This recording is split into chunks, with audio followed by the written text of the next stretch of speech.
ایک بزرگ تھے جو فوت ہو گئے، انہوں نے یہ بات مجھے جس طرح سمجھائی تھی وہ آج بھی میں ان کا مشکور ہوں کہ دنیا میں عام قاعدے قانون کے تحت بھی کسی سے کچھ کہنا کہ بھائی میرا یہ کام آپ کر دیجئے، آپ کر سکتے ہیں،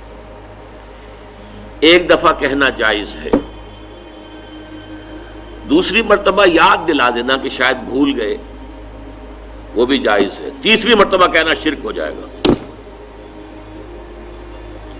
اور اس میں الہا و زاری کرنا اور خوشامدیں کرنا اور گڑ گڑانا یہ تو شرک ہے۔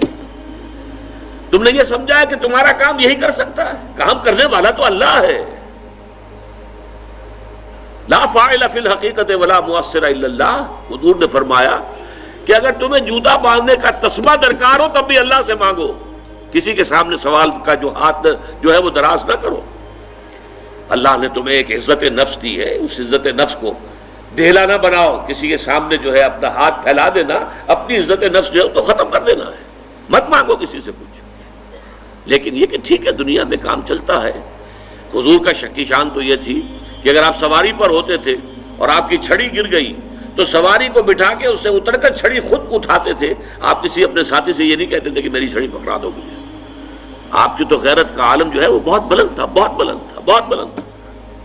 لیکن دنیاوی عام طریقے سے یہ کہ ٹھیک ہے بھئی آپ ایک کام ہے آپ کر سکتے ہیں، یہ کر دیجیے، اس نے کہہ دیا ٹھیک ہے میں کروں گا، پھر بھول گیا یا کچھ اور ہوا، دوسری مرتبہ یاد دہانی کرا دی، تیسری مرتبہ جو ہے انہوں نے کہا کہ پھر اس میں شرک کی بو آنے لگتی ہے کہ معلوم ہوتا ہے کہ آپ نے سمجھا ہے کہ اسی کو اختیار حاصل ہے، یہی مقتدر ہے، اسی کو آپ کا کام کرنے کا جو ہے وہ پوری قوت اور قدرت حاصل ہے، اور یہ چیز جو ہے یہ شرک کی بو اس میں سے آنی شروع ہو جاتی ہے۔ لیکن یہ ہے معاملہ سارا جو اسباب عادیہ کے تحت، اس سے ماورا آپ کسی کو نہیں پکار سکتے۔